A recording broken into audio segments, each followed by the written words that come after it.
Hello शिक्षक साथियों, नमस्कार। आप देख रहे हैं आपका अपना YouTube channel DS Mishra official और आपके अपने चैनल पर इस खास वीडियो सेशन में आपका हार्दिक स्वागत है। और इस वीडियो में मैं बात करने वाला हूं कि जैसा कि हम सभी जान चुके हैं कि सक्षमता परीक्षा द्वितीय चरण में उत्तीर्ण शिक्षक साथी जिनकी काउंसलिंग हो चुकी है उन सभी को नियुक्ति पत्र मिलने जा रहा है और वे अब विशिष्ट शिक्षक बनने जा रहे हैं। तो जो नियुक्ति पत्र मिलना है वह 1 मार्च को मिलना है। इसके लिए 1 मार्च तिथि निर्धारित की गई है और 1 मार्च को सभी नियोजित शिक्षक जिन्होंने सक्षमता द्वितीय चरण में उत्तीर्णता हासिल की, काउंसलिंग सफलतापूर्वक करा चुके, इन सबको विशिष्ट शिक्षक का नियुक्ति पत्र मिलेगा और विद्यालय में योगदान तिथि से वे राज्यकर्मी का दर्जा विशिष्ट शिक्षक के रूप में प्राप्त कर लेंगे। लेकिन खास बात यह है कि जैसे सक्षमता 1 में जो सबसे ज़्यादा चर्चा का विषय बना हुआ था योगदान तिथि को लेकर के कि किस दिन योगदान करने से क्या फ़ायदा होगा, किस दिन योगदान करने से ये नुकसान होगा, इसको लेकर के काफ़ी ऊहापोह की स्थिति मची रही। मैंने भी कई वीडियो के माध्यम से उस ऊहापोह को समाप्त करने का कोशिश किया था और उस समय भी लोगों को जो मैंने सलाह दी थी बाद में वहीं चलकर सही साबित हुआ और लोगों को उससे बहुत बेनिफिट हुआ। तो इस वीडियो में मैं बात करूंगा कि आखिर सक्षमता 1 की तरह क्या सक्षमता 2 के भी शिक्षकों के ज्वाइनिंग तिथि से कुछ विशेष प्रभाव पड़ेगा, किस तिथि को वह विद्यालय में योगदान लें, क्योंकि योगदान 1 मार्च से 7 मार्च तक तय किया गया है। तो किस दिन लेने से क्या फ़ायदा या नुकसान हो सकता है, इस पर बात करने वाला हूं। वीडियो आपके लिए महत्वपूर्ण होगा, अंत तक मेरे साथ बने रहेंगे और यदि चैनल से अब तक नहीं जुड़े होंगे तो चैनल को सब्सक्राइब करके बेल आइकन को प्रेस कर लेंगे ताकि आगे भी शिक्षा जगत एवं शिक्षकों से संबंधित हर महत्वपूर्ण वीडियो आप देखते रहें। तो जो आपको नियुक्ति पत्र मिलेगा वह मिलेगा 1 मार्च को और विद्यालय में जहां आप वर्तमान में पदस्थापित हैं उसी विद्यालय में विशिष्ट शिक्षक के रूप में आपको योगदान करने के लिए डेट तय किया गया है 1 मार्च से लेकर 7 मार्च तक। सक्षमता 1 में जो योगदान को लेकर के चर्चाएं थी वह इसलिए ज़्यादा चर्चाएं हुई थी क्योंकि उसमें योगदान की तिथि तय की गई थी 1 जनवरी 2025 से लेकर के और 7 जनवरी 2025 तक। अब इस पर ज़्यादा हो हल्ला इसलिए मचा कि चूंकि जब 15% वेतन वृद्धि हुई थी उसके बाद से सबका इंक्रीमेंट जनवरी में लगने लगा था और 1 जनवरी को ही सबका इंक्रीमेंट लगना था, एक वार्षिक वेतन वृद्धि होनी थी।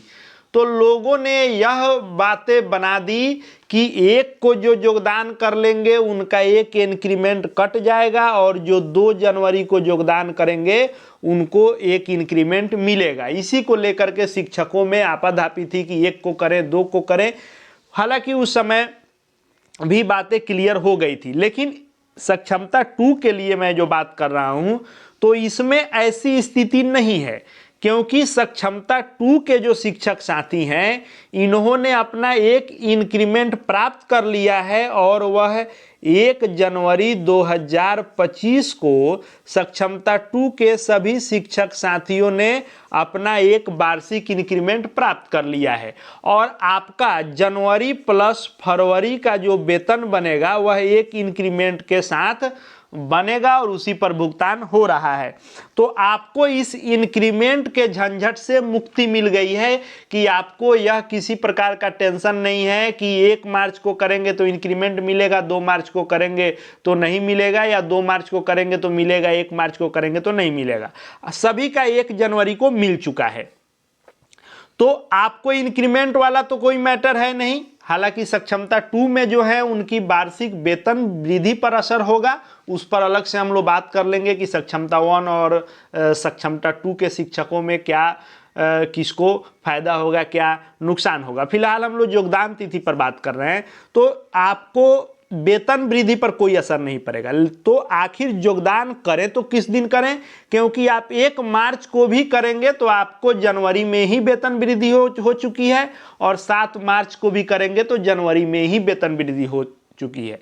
लेकिन मैं अपना विचार आपको दूंगा कि आप निश्चित रूप से 1 मार्च 2025 को ही करें। पहले आप नियुक्ति पत्र ले लें, नियुक्ति पत्र, योगदान पत्र, पदस्थापन पत्र लेने के बाद आप 1 मार्च को ही अपने विद्यालय में पुनः विशिष्ट शिक्षक के रूप में योगदान निश्चित रूप से कर लें। इसका बेनिफिट क्या होगा उस पर हम बात कर लेते हैं। तो सबसे पहली बात कि आपका नियोजित के रूप में जनवरी और फरवरी का भुगतान हो जाएगा। आपका 1 मार्च से सीधा विशिष्ट शिक्षक का पे फिक्सेशन होगा। वेतन का निर्धारण जो होगा उसमें किसी प्रकार का आपका झंझट नहीं फंसेगा, क्योंकि फरवरी तक का भुगतान हो जाएगा, 1 मार्च से उसमें जाएंगे। अब 2 दिन 3 दिन यदि आप नियोजित में करेंगे उसके बाद आप योगदान करेंगे, क्योंकि पत्र में लिखा हुआ है कि विशिष्ट शिक्षकों को योगदान तिथि से विशिष्ट शिक्षक का वेतन देय होगा। तो यदि आप 3 मार्च को करेंगे तो 1 मार्च और 2 मार्च का नियोजित में वेतन उठाना होगा, 3 मार्च से विशिष्ट का आपको उठाना होगा। तो एक ये भी झंझट फंसेगा, इसलिए आप 1 मार्च को करें।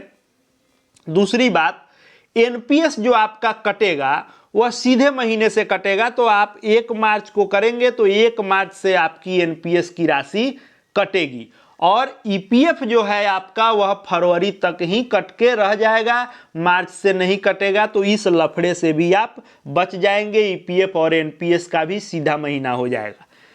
जो अगला सबसे बड़ा फायदा मैं आपको बता रहा हूं कि यदि आगे चल के यूपीएस जो मिलने वाला है या ओपीएस भविष्य में मिले या एनपीएस में ही, जहां बात आएगी कि आपका इतना वर्ष होना चाहिए तो आपको ये बेनिफिट मिलेगा, उस समय यदि आपका इस 5 मान लीजिए 5 मार्च को आप योगदान कर लेते हैं, तो इस 5 दिन के चलते ही यदि वह अपॉर्चुनिटी आपसे छूट जाती है तो उस समय अफसोस होगा।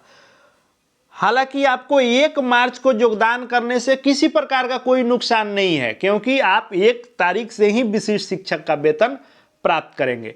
तो ऐसे कई तरह के आपके झंझट से मुक्ति मिलेगी, चाहे एनपीएस हो, ईपीएफ हो, वेतन का निर्धारण हो, वेतन का भुगतान हो, सभी प्रकार के मामलों में आपको आसानी रहेगी।